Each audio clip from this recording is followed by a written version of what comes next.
AI and the future of work. Let's be real.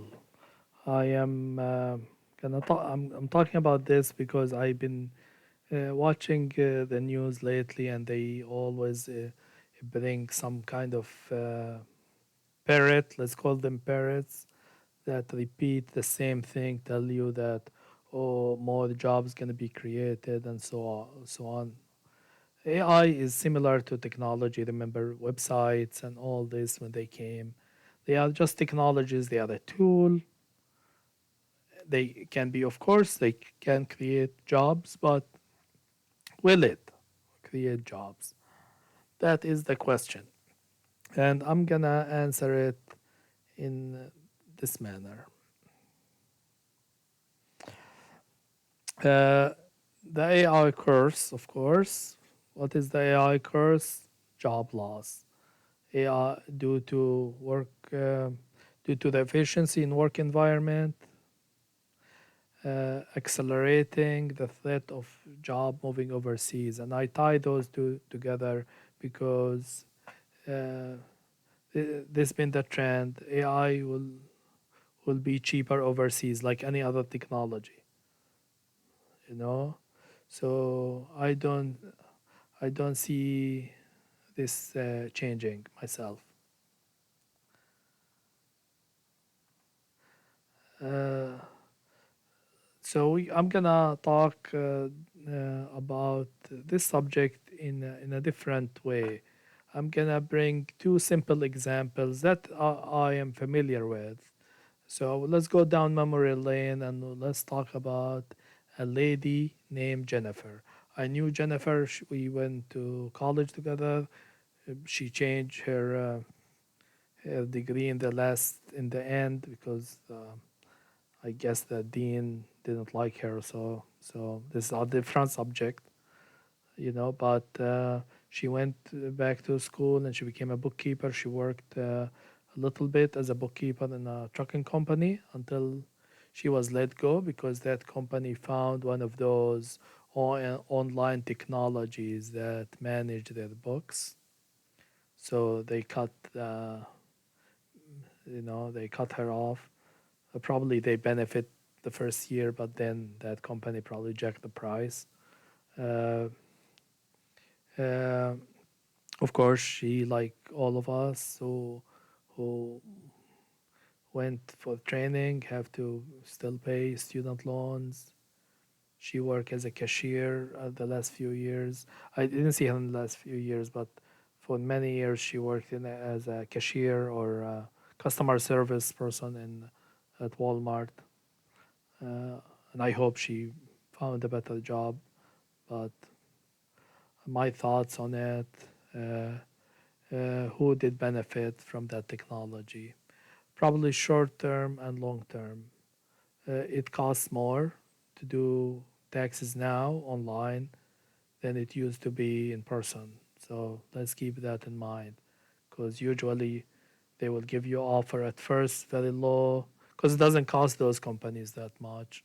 And then the minute the market in your area is gone, nobody have tax prep or anymore, then they will jack the price and you have no choice but to do as the because you need those services. So this is I know this on a personal tax, and I'm sure that with company tax is the same. Okay, let's go down memory lane again and example number two. This is example I lived through, and this is my observation. When I was a teen, I worked two jobs in two major fast food chains. You know, and each restaurant employed around 80 to 50 employees. They were both relatively busy, and they had shifts, and none of them, I think, I can't remember. I don't think they opened overnight, but we opened from 5 till midnight, and certain days, I think on the weekend or it's Friday and Saturday, they opened till 2 at that time. But they had full shifts. They had people who clean, people who cook, people cashiers, and it probably maybe now thinking about it, probably one of them employed more than 80. The average minimum wage was five, and most people I got the $5 because I didn't know anyone and I didn't have personal, those social skills. But everybody got more, and the average was probably like 13, including management, because they had like every other person was like assistant manager, in order, and this was a way for them to keep those workers, you know. Uh, so let's say the average age was 14. I uh, I had to work, of course, two jobs in order to be able to support myself. So even at that time, this is, mind you, in the 90s. So even at that time, it was impossible to live, you know, on on a minimum wage or fast food wage. Well, minimum wage went up now, but still. Um, those two restaurants probably hire half as much, maybe less than half, because I bicycle, especially in the summer, and I go to that area. I stop by my old stomping grounds, and I observe and I see that, of course, they don't have cashiers anymore. They just have kiosks, and they will have like few people working in the back, and so let's say they are. If we're gonna be generous, they employ half as much. I looked on Indeed, and the average was between 10 to 17. That's what I got, and I think 17 was like they said maintenance, and but 10 is the crew. So let's add it all together, and this is just a rough estimate. And let's say it's 14 if we find the total average, the average of the averages. And so it didn't go as much, of course.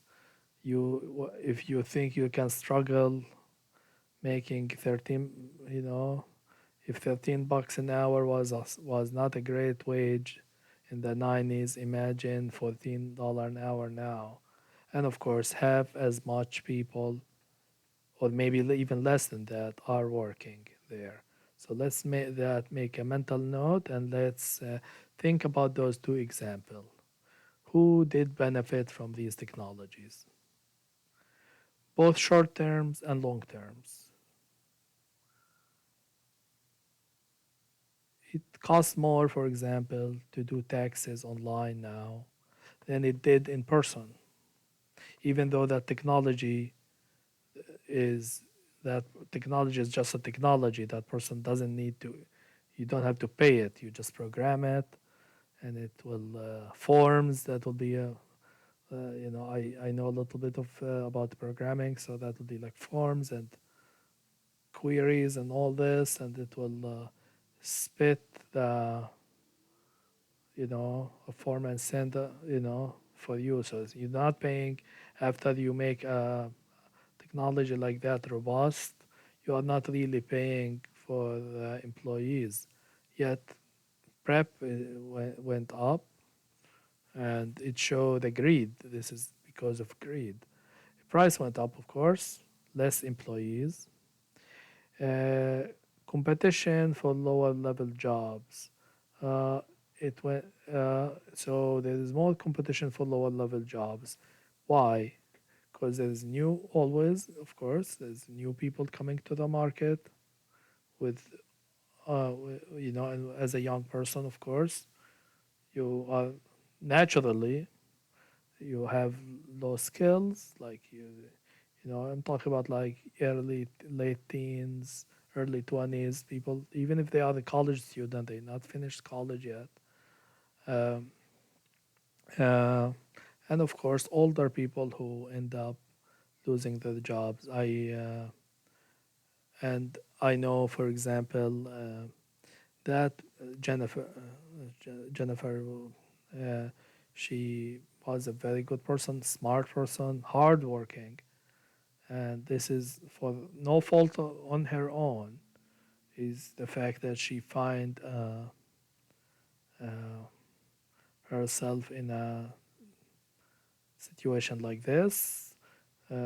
She, of course, I want to add that she also have a family, and her husband is sick, so like she's the only sole provider for her family. So like it is sad that you can do, unlike what they tell you in the movies, you can do everything right, but you still barely gonna make it, you know? And and this is at fault due to technology, but to why technology and how technology been used, not the technology itself. Uh, and more people will not be able to make it. I know another. I will bring a third example where I used to work with this older individual, and she uh, had let go, of course, due to the fact that there's so they can always get because the job market is flooded, so the employer didn't want to deal with someone who might cause them health benefit uh, drain. So they let her go, and she had to. I mean, lucky for her, she was able to retire. She took the early retirement, and basically, she had to dwell in poverty for her last the end of her days.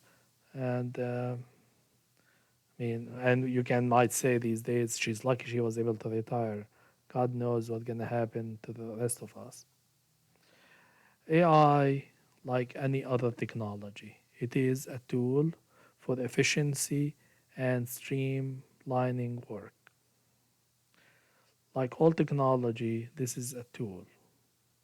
This is a tool can be used to serve those who have the power or who have those tools. So to know if AI is good or not, is your government is your government care, or I should have said does your government care about you, or are you living in a society that only serve the elites?